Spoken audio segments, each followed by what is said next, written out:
El Mediocentro con Alan Krastoviak. Hola, mi nombre es Alan Krastoviak y te doy la bienvenida a un nuevo episodio del podcast del Mediocentro. En este episodio voy a hablar de algo que me gusta muchísimo, que es la historia del fútbol. Vamos a revisar copas que desaparecieron, copas que ya no existen, torneos que surgieron en algún momento, fueron muy importantes y que dejaron de existir, pero esos torneos fueron precursores de algunos de los torneos más importantes que vivimos en esta época, entre ellos la Champions League, que en algún momento la Copa de Campeones de Europa. Sin más preámbulo, vamos a revisar varios torneos que desaparecieron, pero que fueron muy importantes en su época. Escuchas El Mediocentro con Alan Krastoviak. Los primeros torneos de los que le quiero hablar van juntos. Se trata de la Copa Mitropa y de la Copa Latina. Fueron estos dos torneos, junto con la Copa de las Naciones, que tuvo una sola edición en 1930, las precursoras de la Copa de Campeones de Europa. La Copa Mitropa también tuvo una precursora, que fue la Challenge Cup, un torneo entre equipos del Imperio Austrohúngaro que se disputó entre 1897 y 1911. Este es reconocido como el primer torneo internacional de clubes. Aunque era de equipos del Imperio Austrohúngaro, que podríamos considerarlo un solo territorio, ese imperio estaba constituido por lo que hoy conocemos como Austria, Hungría, la República Checa, Eslovaquia, Eslovenia, Croacia, Bosnia y Herzegovina y partes de Serbia, Montenegro, Italia, Rumania, Polonia y Ucrania. Entonces había muchos equipos que estaban dentro de ese imperio que podrían hacer que se considerara esta Challenge Cup como el primer torneo internacional de clubes. Pero vamos a lo que vinimos, que es hablar de la Copa Mitropa. La Copa Mitropa se empezó a disputar en 1927 con clubes de Hungría, Austria, Checoslovaquia y Yugoslavia. Estos países enviaban al campeón de su torneo y al subcampeón. En 1929 los italianos entraron por los yugoslavos y en 1934 se admiten 4 equipos por país. En el 37 admiten a Suiza y de nuevo a Yugoslavia. La Copa se detuvo en 1940, faltó por disputar la final de esa edición debido a la Segunda Guerra Mundial. Se retomó en un año, en 1951, y luego entre 1955 hasta 1992, pero ya tenía muy poco valor. De hecho, a partir de 1980 fue un torneo para equipos de segunda división. El Vasas de Hungría fue el máximo ganador de títulos, con 6, el primero en 1956 y el último en 1983, en esta segunda etapa que tuvo el torneo, ya sin tanta importancia, ¿no? En la época de oro del mismo, que fue previo a la Segunda Guerra Mundial, el torneo fue dominado, por ejemplo, por el Bologna, por el Sparta Praga, el Ferencváros, el Úptes y el Austria Viena, que en cada uno lograron 2 títulos de la Copa Mitropa. Era una copa que estaba, digamos, que no estaba sancionada por UEFA, sino que era un torneo privado, ¿no? En aquel momento aún no existía la Unión Europea de Asociaciones de Fútbol, ¿no? El otro torneo que digamos es precursor de la Copa de Campeones de Europa, que es una copa que agrupa a toda Europa, y como vieron la Copa de Mitropa simplemente agrupaba un grupito de países, un grupo pequeño de países, era la Copa Latina. La Copa Latina nace después de la Segunda Guerra Mundial como una iniciativa de la Federación Española de Fútbol, de su presidente de aquel momento. Se disputó durante poco tiempo, apenas entre el 48 y el 52. La primera instancia no era visto como un torneo de clubes, sino como un torneo de federaciones. Se jugaba anualmente, las federaciones mandaban a sus campeones locales, pero se sumaban puntos y al término de 4 años, de un ciclo de 4 años, se le entregaba una copa a la federación de acuerdo a quienes tuvieran más puntos, ¿no? El Barcelona ganó 2 de las primeras 4 ediciones y el Atlético de Madrid sumó 2 terceros lugares en las otras 2 primeras de este primer ciclo, y eso llevó a España a quedarse con la primera copa. El segundo ciclo del torneo sería el Real Madrid, que lo ganaría 2 veces para unirse al Barcelona y al Milan como los más ganadores del mismo. El Benfica, el Stade Reims, el equipo que jugó la final de la Copa de Europa con el Real Madrid, ganarían los otros 2 títulos. Ante el empuje de la Copa de Campeones, el torneo se dejó de disputar. Tuvo un parón en la temporada 54-55, por cierto, perdón, 53-54, por cierto, porque en la 49-50 tuvieron muchos problemas para poder disputar el torneo, ya que coincidía con el Mundial de Fútbol. Entonces, en la 53-54 decidieron no jugar el torneo para evitar el problema de que perdieran jugadores porque se iban con sus selecciones.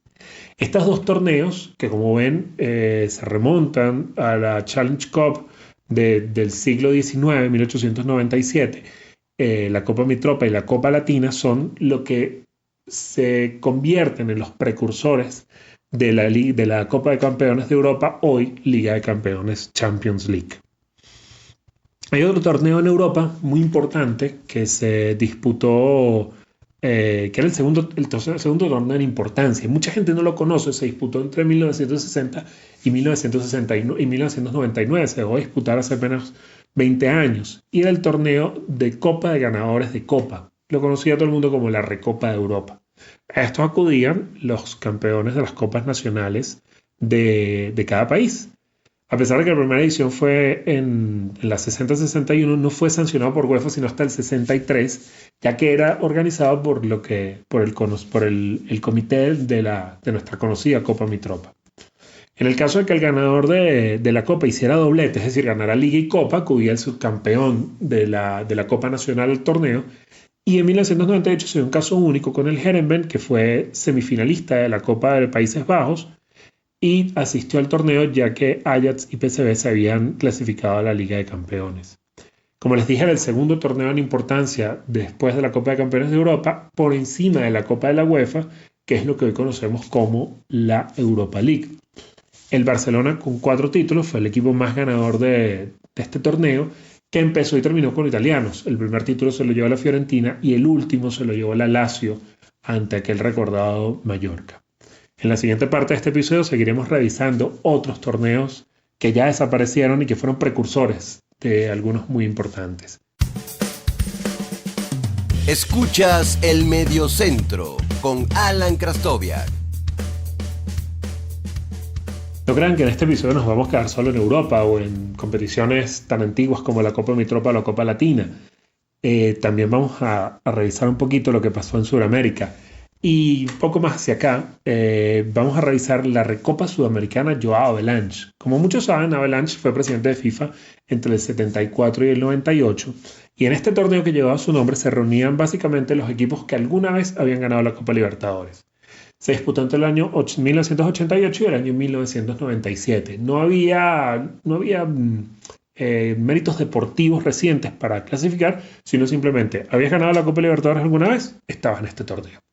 Cruzeiro e Independiente fueron los dos equipos más exitosos, ganaron 2 ediciones cada uno, y el formato obviamente cambiaba porque cuando había un nuevo campeón, pues tenían que modificar para ver cómo podían organizarse. Pero básicamente se jugaba a partidos de ida y vuelta.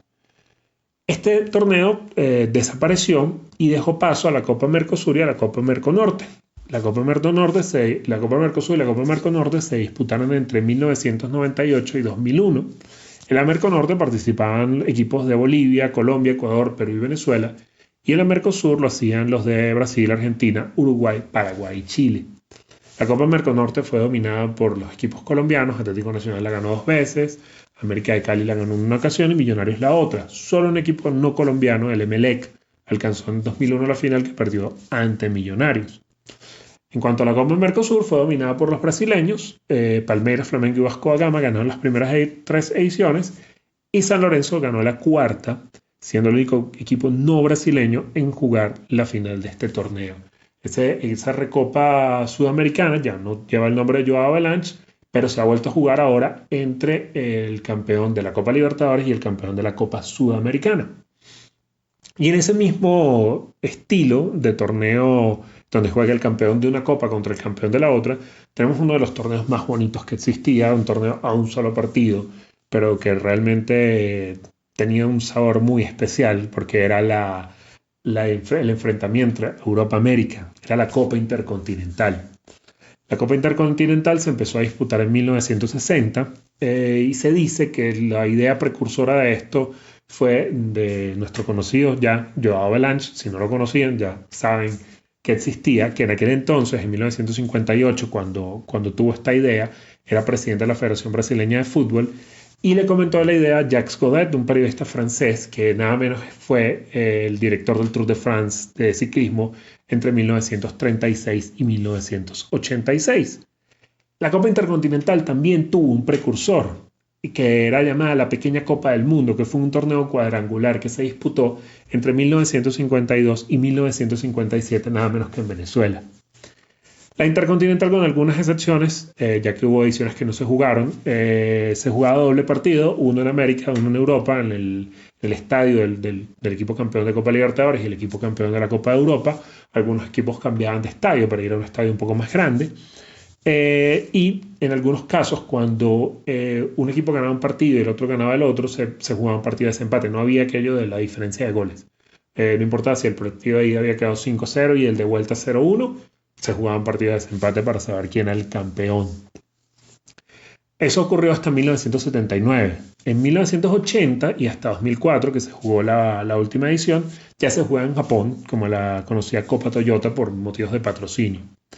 Milan, Peñarol, Real Madrid, Boca Juniors y Nacional de Uruguay comparten el honor de ser los más ganadores al haberla conquistado en 3 ocasiones, y como saben, este torneo fue sustituido por la Copa Mundial de Clubes de la FIFA. La Copa Intercontinental vivió un momento difícil tras la edición de 1969 entre Milan y Estudiantes, cuando Milan va a jugar a Argentina. Hay unos hechos de violencia gravísimos, incluyendo a los futbolistas. Uno de los futbolistas queda inconsciente en el piso. Fue una situación bastante grave. Y tras ello, en los años 70, hasta 5 campeones de la Copa de Europa declinan participar en el torneo. Liverpool, Ajax, Bayern Múnich fueron algunos equipos que decidieron no participar de la Copa Intercontinental, y entonces iba el subcampeón de la Copa de Europa a jugarla, ¿no? Por eso es que, por ejemplo, podemos encontrar que un equipo como Atlético de Madrid o Panathinaikos, que nunca han ganado la Copa de Europa, le jugaron la Copa Intercontinental. Bueno, este episodio llegó hasta aquí. Es un recorrido un poquito por la historia del fútbol, de esos torneos que ya no existen, que algunos llegaron un poquito más cerca en el tiempo, otros un poquito más alejados, para conocer un poco de dónde vienen estos torneos que hoy disfrutamos y que son tan importantes, no solamente en el fútbol, sino en la cultura popular, de cómo el mundo ha ido cambiando y han ido evolucionando estos torneos, que cada día son más globales y pues obviamente mucho más fáciles de hacer porque las distancias son más fáciles de recorrer. Bueno, les agradezco mucho por haber escuchado el episodio hasta aquí. Lo disfruté muchísimo produciendo el episodio. Espero que también les haya gustado tanto. Creo que este es uno de mis episodios favoritos del podcast del Mediocentro. Y ya saben, pueden encontrarme en Twitter como @Alan_HA. Pueden encontrar el Instagram de este proyecto, @el Mediocentro, y en la plataforma que estén escuchando, bien sea YouTube o alguna plataforma de podcast de audio como Spotify, Apple Podcast, Google Podcast, les voy a agradecer muchísimo si se suscriben y lo comparten para que más gente pueda escucharlo. Será hasta una próxima oportunidad.